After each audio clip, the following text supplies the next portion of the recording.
প্রভাতে সে সুর শুনে খুলে দিল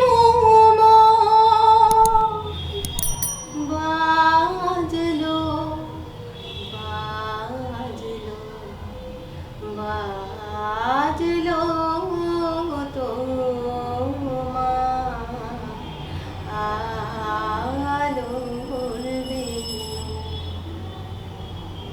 শুভ মহালয়া বন্ধুরা। তো আজ হচ্ছে আমাদের বাঙালিদের শ্রেষ্ঠ উৎসব অর্থাৎ দুর্গা পূজার শুভারম্ভ। তো আজ আমি তোমাদের সঙ্গে যেটা শেয়ার করব আমার এই ব্লগে, সেটা হচ্ছে মহালয়ার প্রস্তুতি, মানে দুর্গা পুজোর শুভারম্ভের কিছু মুহূর্ত তোমাদের সঙ্গে আজকে আমি এই ব্লগে শেয়ার করব। তো তোমরা দেখতে থাকো। এই বছরের পুজোটা তো অন্যান্য বছরের থেকে একদম আলাদা। তো এই বছরের পুজো কি তার জৌলুস হারাবে, নাকি আমরা খুব অল্প আয়োজন, খুব স্বল্প আয়োজনের সাথে সবাইকে নিয়ে একদম সুস্থ থাকবো? এইভাবেই আমাদের এই বছরের পুজোটা আনন্দে ভরে উঠবে। আমাদের মনে সবসময় আনন্দ বিরাজ করবে, কারণ মা আসছেন, পুজো হবে। কিন্তু সেটা কিভাবে, সেটা তোমাদের দেখানোর জন্য আজকে আমি তোমাদেরকে নিয়ে যাব কুমোরটুলিতে, আর দেখবো শিল্পীরা কি বলছেন, সেখানে কিভাবে চলছে পুজোর প্রস্তুতি। আর হ্যাঁ, আরেকটা কথা তোমাদের তো বলতেই ভুলে গেছি, স্বাগতম আমার চ্যানেল পার্কি উইংসে। যদি আমার এই সাজটা, মানে এই যে বাঙালি ট্র্যাডিশনাল মেকআপ, যেটা দুর্গাপুজো বলো বা একটা ট্র্যাডিশনাল বেঙ্গলি ব্রাইডাল লুক বলো, এই মেকআপটা যদি বা এই সাজটা যদি তোমাদের পছন্দ হয়ে থাকে, মানে যদি তোমাদের ভালো লেগে থাকে, তাহলে তোমরা প্লিজ আমাকে কমেন্ট বক্সে কমেন্ট করে জানিও। আমি কিন্তু এইরকম একটা মেকআপের একটা ফুল টিউটোরিয়াল তোমাদেরকে অবশ্যই শেয়ার করব অন্য কোনো ব্লগে। তো তোমরা অবশ্যই আমাকে কমেন্ট করো আর দেখতে থাকো আমার আজকের ব্লগটা।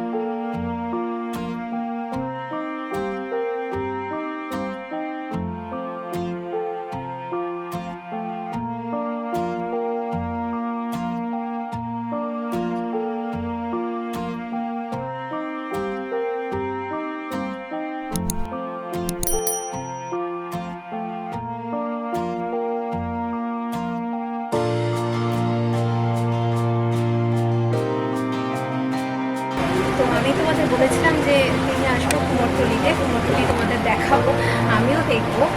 কিন্তু তার আগে আমি একটু ছোট্ট করে বলে নিই, কুমোরটুলি কিন্তু কলকাতার একটা ঐতিহ্য। মানে কলকাতাকে যদি ভালো করে দেখতে হয়, জানতে হয়, তাহলে কুমোরটুলিকে কিন্তু অবশ্যই ভালো করে জানতে হবে। এই সপ্তদশ শতকের পুরনো কুমোরটুলি কিন্তু কলকাতার একটা প্রাণকেন্দ্র। তার কারণ হচ্ছে বাঙালির যে শ্রেষ্ঠ উৎসব দুর্গোৎসব, কলকাতার শ্রেষ্ঠ উৎসব দুর্গোৎসব, তা কিন্তু এই কুমোরটুলি থেকেই প্রাণ পায়। তো তোমাদের একটু দেখাই চলো। এখানে হচ্ছে প্রতিমা তৈরির কাঁচা মাল, এখানে দেখছো মাটি রাখা আছে, মাটি রাখা আছে, শিল্পীরা এখান থেকে মাটি নিয়ে, আর এখানে রয়েছে খড়, এখানে রাখা রয়েছে খড়। এই খড় এখানে রাখা রয়েছে, দেখো খড়। এই খড় আর মাটি এই দিয়েই কিন্তু শিল্পীরা কুমোরটুলিতে সুন্দর কুমোরটুলির প্রতিমা করে তোলে। তোমাদের একটু দেখাই, আরও কিছু ইনফরমেশন তোমাদেরকে দেবো, জানাবো। তো সেটা হচ্ছে, দেখতে পাচ্ছ এখন কিন্তু প্রস্তুতি একদম পুরো। যদিও এই বছরটা অন্যান্য বছরের থেকে আলাদা, কিন্তু মা তো আসছেন, পুজো তো হবেই। প্রস্তুতি এখন শিল্পীদের সঙ্গে রয়েছে। আর এখানে বলে রাখি, এই যে এখানে কিন্তু 500টিরও বেশি শিল্পীদের পরিবার কিন্তু এখানে বসবাস করেন। তো অন্যান্য বছর প্রায় প্রতি বছরই 4 থেকে 4,500 প্রতিমার অর্ডার কিন্তু শিল্পীদের কাছে আসে। কিন্তু এই বছরটা যেহেতু একটু অন্যরকম, এই বছরে প্রায় 2200 প্রতিমার অর্ডার, মানে আমি যতদূর জানি 2200 মতো প্রতিমার অর্ডার কিন্তু শিল্পীরা পেয়েছেন। তো নেক্সট যেটা বলার আছে তোমাদের, সেটা হলো এখানে জানা গেছে যে কুমোরটুলিতে যে শিল্পীরা থাকেন তাদের মধ্যে 80 জন শিল্পী টেস্টেড পজিটিভ। তো তারা কিন্তু আশা করি এখন সুস্থ হয়ে গেছেন, হয়ে উঠেছেন। অবশ্যই সুস্থ করে তুলবেন। তো সেই কারণে এই বছরের শিশুদের একটা চিন্তাভাবনার নতুন দিক হলো, মা কিন্তু এই বছর মহিষাসুরকে বধ করছেন না, মা এই বছর বধ করবেন করুণাসুরকে। আর এনারা কিন্তু মনে প্রাণে সেটাই বিশ্বাস করেন। তো চলো তোমাদেরকে একটু দেখাই এখানকার শিল্পীদের কাজ।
প্রতি বছর কিন্তু এই সময় কাজ আমরা শেষ মানে দেখতে পাই যে শিক্ষকদের কাজ এই সময় শেষের কথা, কিন্তু এই বছর যেহেতু একদম আলাদা পরিস্থিতিতে তাই কিন্তু কাজ এখনো চলছে। মানে এখনো কিছু কিছু ক্ষেত্রে ওনারা ডিসাইড করে দিতে পারেন যে প্রতিমা কীভাবে কতটা হবে, কীভাবে হবে, আর প্রতিমার যে হাইট সেটাও শিক্ষকদের কাছ থেকে জানতে পারলে একটা বেশ কম।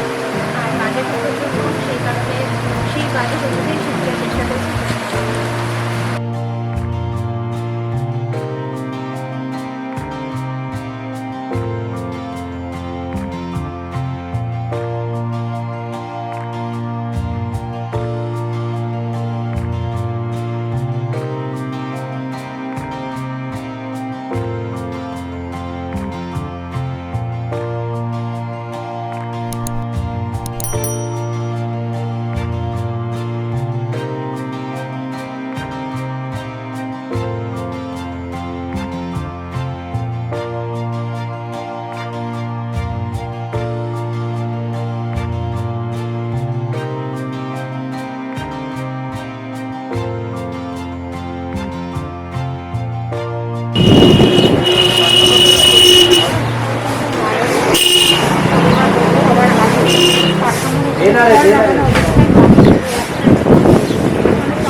আমি আশা করি মায়ের কাছে প্রার্থনা করি যেন খুব তাড়াতাড়ি মায়ের মুক্তিতে মাটি চলে যায়। আর দৈনিক হয়তো আগের বছর অন্যান্য বছরের মতো দৈনিকটা এই বছরে না থাকলেও যেন মা আছেন, আমরা এই অল্পগুলো খুশি থাকতে পারি সেই কামনাই করছি। এই যে দেখতে পাচ্ছ, এটা হচ্ছে কলকাতার আরেকটা ঐতিহ্য, যেটা প্রায় লুপ্তপ্রায় হতে গিয়েও হয়নি। আর এইটা হলো কলকাতার এক হেরিটেজ, সেটা হচ্ছে ট্রাম। কিন্তু এটা কিন্তু ট্রাম নয়, একটা ট্রামের কোচকে রেস্টুরেন্ট হিসেবে, বেসিক্যালি টি স্টল হিসেবে এখানে সেট আপ করা হয়েছে। এখানে টি ছাড়াও স্ন্যাক্স ধরনের খাবার দাবার বিক্রি করা হয়, কিন্তু আমরা যেই সময় এখানে এসেছিলাম তার একটু আগেই এটা বন্ধ হয়ে যায়। শুনতে পেলাম যে বিকেল 4টের সময়।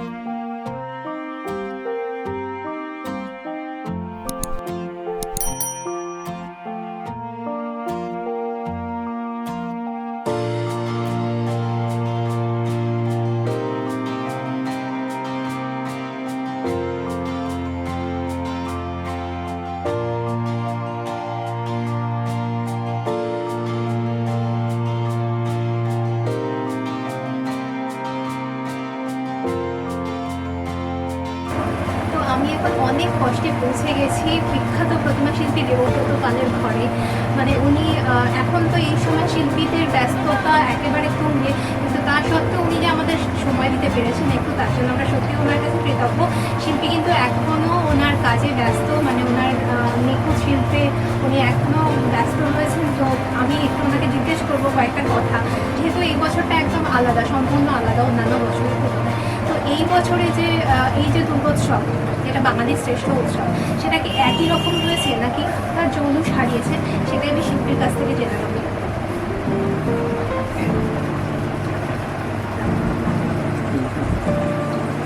দাদা, আপনার কি মনে হয়, মানে অন্যান্য বছরের তুলনায় এই বছরকে সত্যি আমাদের বাঙালির যে শ্রেষ্ঠ উৎসব দুর্গোৎসব কি তার জৌলুস হারাচ্ছে? মানে আপনাদের কাছে যে সমস্ত প্রতিমার অর্ডার আসছে সেগুলো কি অন্যান্য বছরের তুলনায় কম, নাকি একই রকম, নাকি বেশি? তো অবশ্যই হবে না, কিরকম আপনার কেমন মনে হচ্ছে? সবাই সেই আনন্দটা থাকছে না,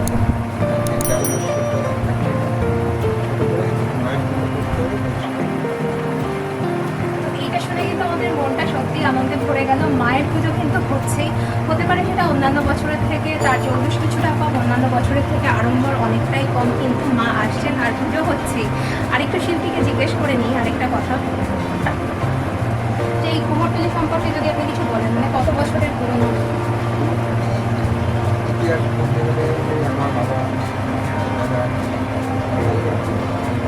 কারণে কাজ করে গেছে, এবং সেটাই ইতিহাস 100 বছরের বেশি। হ্যাঁ, দাদাকে কালকে আসতে বলো, ভোটের একটা জেরক্স করে নিয়ে আসতে হবে, ঠিক আছে? শিল্পীর কাছ থেকে শুনতেই পেলেন, প্রায় 100 বছরের ঐতিহ্য এই কুমারটুলি। আমাদের কলকাতাকে যদি জানতে হয়, কুমারটুলিকে কিন্তু অবশ্যই জানতে হবে সবার আগে। আর আমাদের কলকাতার একটা শ্রেষ্ঠ উৎসব দুর্গোৎসব, বাঙালির শ্রেষ্ঠ উৎসব দুর্গোৎসবকে যদি জানতে হয়, তাহলে সবার প্রথমে কুমোরটুলিতে আমাদের আসতেই হবে। তো আজকে আমি তোমাদের দেখালাম যে কুমোরটুলির প্রস্তুতি পর্ব কীরকম কী চলছে, এখনও কতটুকু কী চলছে। আচ্ছা, অন্যান্যবার তো মহালয়ার সময় মোটামুটি আপনাদের ঠাকুর হয়তো চলেও যান, প্রতিমা হয়তো চলেও যান মণ্ডপে।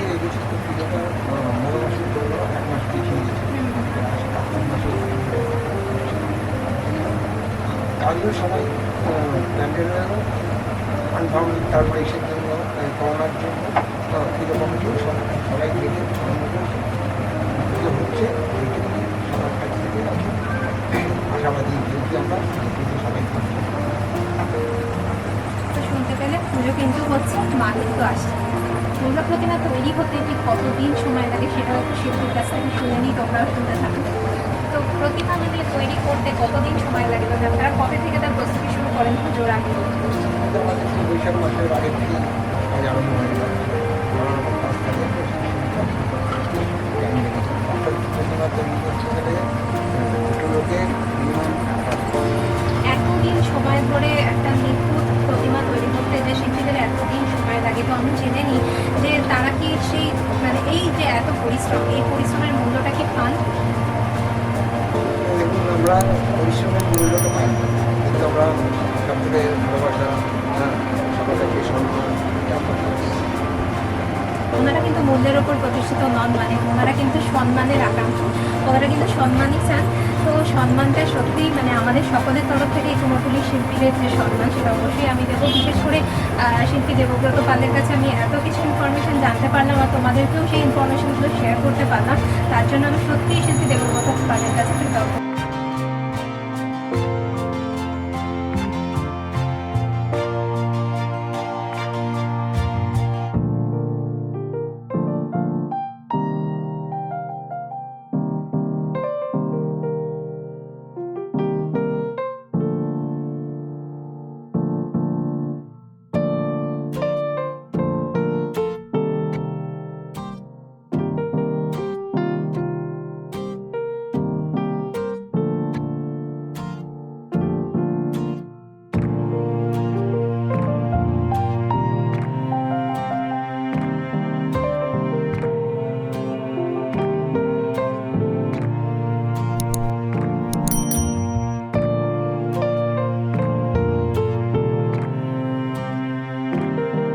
দেখতে পাচ্ছি যে শিল্পী খুবই ব্যস্ত আছেন এখন, প্রস্তুতি যেহেতু একদম তুঙ্গ পথে মানে একদম তুঙ্গে রয়েছে, তো তার মধ্যে থেকেও উনি যে আমাদের একটু সময় দিতে পারছেন তার জন্য সত্যিই কৃতজ্ঞ। দেখুন অলরেডি কাজ চলছে।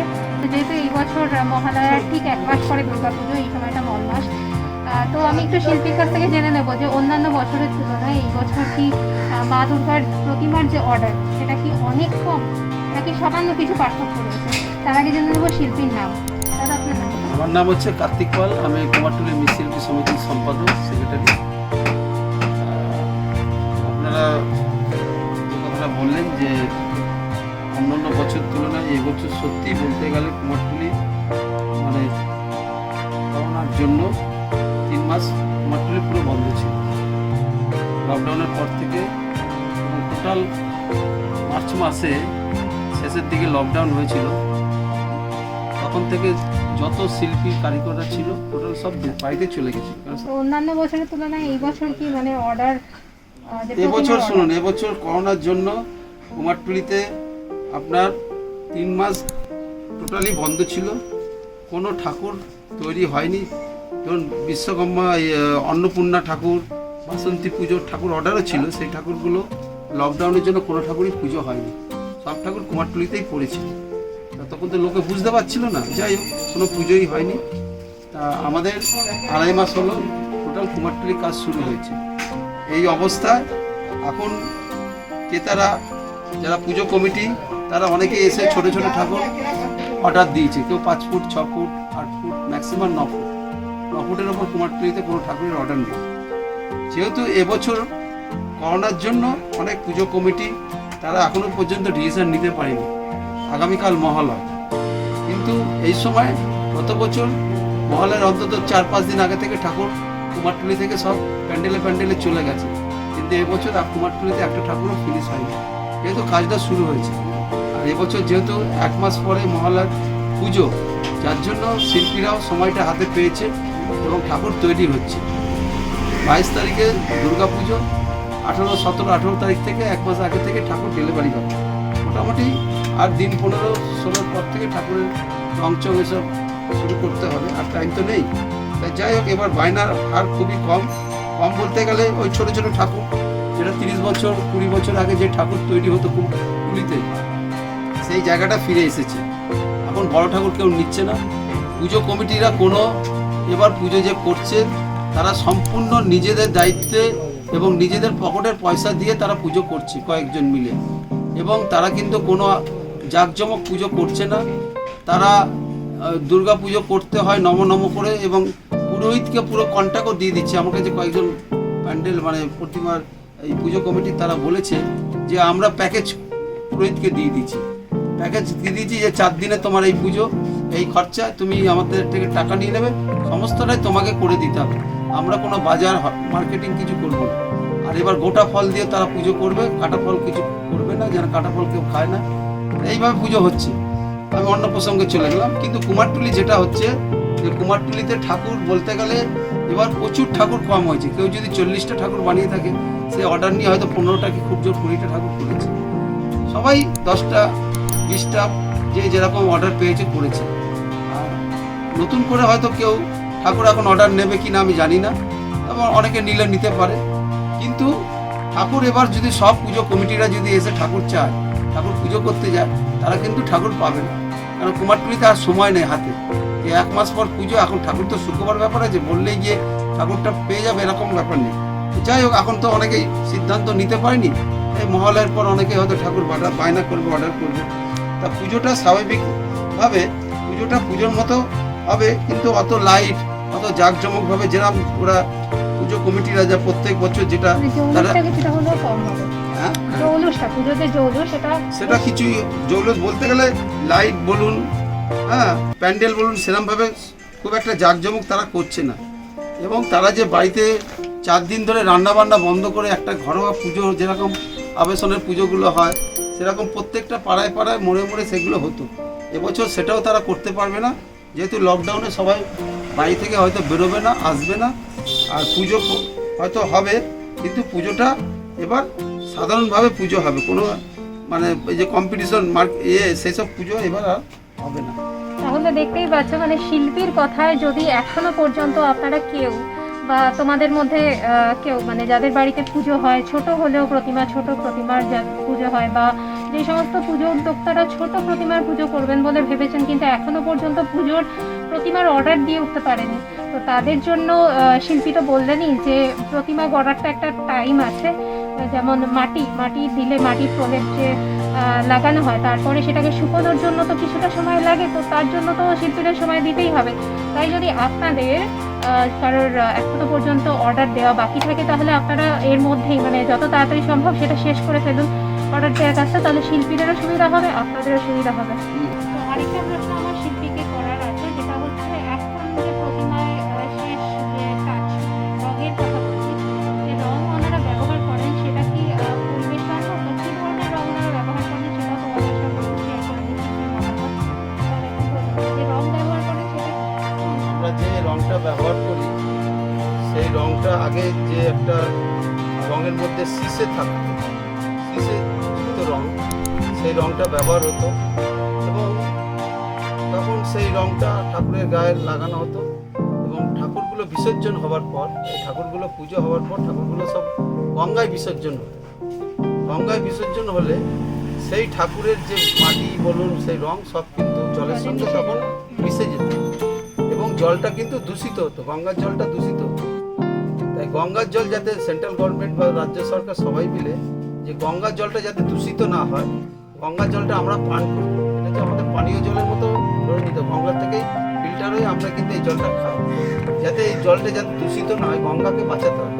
সেই গঙ্গাকে বাঁচাতে গিয়ে তারা ঠিক করলো যে শিশে বিহীন, মানে শিশে থাকবে লেড বলতে, সেই বিহীন রং কিন্তু আমাদের শিল্পীদের যদি ইউজ করে, তাহলে কি হবে, ঠাকুরটা গঙ্গা যখন পড়বে তখন কিন্তু আর সেই রংটা পড়লেও জলটা দূষিত হবে না। যার জন্য শিল্পীদের প্রতি বছর রাজ্য সরকার থেকে, দূষণ পরিবেশ থেকে তারা আমাদের রং দেয়, এবং আমরা সেই রং লাগাই ঠাকুরের গায়ে, এবং বেশিরভাগই ওই রঙই আমাদের ইউজ করতে হচ্ছে, যেহেতু আমরা, এবং দেখবেন তো দুর্গা পুজোর পর ঠাকুর যে বিসর্জন হয় সেটাও গঙ্গায় রাখে না, সঙ্গে সঙ্গে দেখবেন ক্রেনের সাহায্যে তারা তুলে নিয়ে গিয়ে তারা পাড়ে নিয়ে এসে ভেঙে তারা পাঠিয়ে দিচ্ছে, গঙ্গায় কোনো কিছু তারা ফেলে না, সেই ফুলমালা হোক যাই হোক সব কিন্তু নিয়ে চলে যাচ্ছে। তাই গঙ্গাকে বাঁচাতে আমরাও চাই, গঙ্গা বাঁচুক, মা গঙ্গা, সবাই পবিত্র, সবাই এখানে নমস্কার করে, গঙ্গা জল ছাড়া পুজো হয়, আমাদের গঙ্গা বাঁচুক, তার জন্য আমাদের সিসেবিন রং আমরা করছি, রাজ্য সরকার আমাদের সেই রং দিচ্ছে, এবং প্রস্তুতকারক যারা তাদেরকে আমরা বলেছি যাতে রংটা যাতে আমরা পাই, আমরা পেলাম, তারপর দেখা গেলো সেই রংটা পাওয়া যাচ্ছে মার্কেটে, সেইভাবে তাদেরকে আনতে হবে। বার্জার কোম্পানি আছে, এশিয়ান পেন্টস আছে, এরকম বড় বড় রঙের কোম্পানি যাদের কর্ণধার, তাদের সঙ্গে আমাদের বৈঠক হয়েছে, তাদেরকে আমরা বলেছি 1 নম্বর 2 নম্বর হচ্ছে আমরা রংটা যতটা মানুষের যাতে ক্ষতিকারক না হয় সেই রংটাই আমরা ব্যবহার করি। তো শিল্পীর কাছ থেকে আমরা শুনেই নিলাম যে গঙ্গাকে রক্ষা করার জন্য, মানে গঙ্গাকে দূষণমুক্ত রাখার জন্য শিল্পীরাও যেরকম উদ্যোগ নিয়েছেন, সেরকম সরকারও সেখানে সহযোগিতা করছেন। কারণ গঙ্গাকে তো আমাদের সুস্থ রাখতেই হবে, দূষণমুক্ত রাখতেই হবে, কারণ মায়ের গঙ্গা জল ছাড়া কিন্তু কলকাতাবাসীর চলবে না। আর মায়ের যে চরণামৃত, সেটাও কিন্তু গঙ্গা জলেই তৈরি। সুতরাং গঙ্গাকে দূষণমুক্ত রাখতে শিল্পীদের উদ্যোগ তথা সরকারের উদ্যোগকে কিন্তু শক্তিশালী।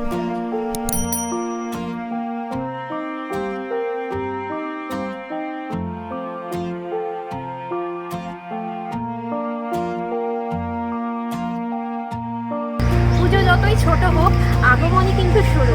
তো দেখতেই পাচ্ছ, এদেরকে দেখেই সেটা বুঝতে পারছো। তোমরা কি এখানে মানে কোনো নাচের শুট বা কিছু আছে? না, ফটোশুট করতে এসেছি। আচ্ছা, ফটোশুট করতে চলে এসেছে, কারণ আগমনই তো বুঝেই গেল, আগমনই তো শুরু অলরেডি। তো এখানে তোমরাও একটু দেখে নাও, এনজয় করো এই পরিবেশটাকে, আর ওদেরকেও।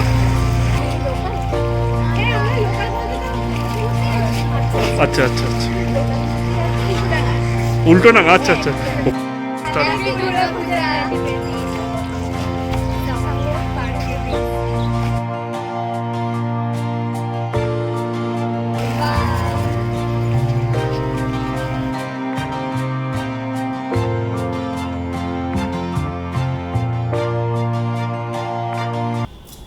তো বন্ধুরা, আশা করি তোমাদের আজকের ব্লগটা খুব ভালো লেগেছে, লাগার কথা, কারণ আমার নিজেরও আজকের মনটা সত্যি একটু অন্যরকম হয়ে গেল। এত দুঃখ চারপাশে, এই করোনা, এইরকম একটা মহামারীর, এরকম একটা অতিমারী সিচুয়েশনে, এরকম একটা অতিমারীর পরিস্থিতিতে সত্যি মনটা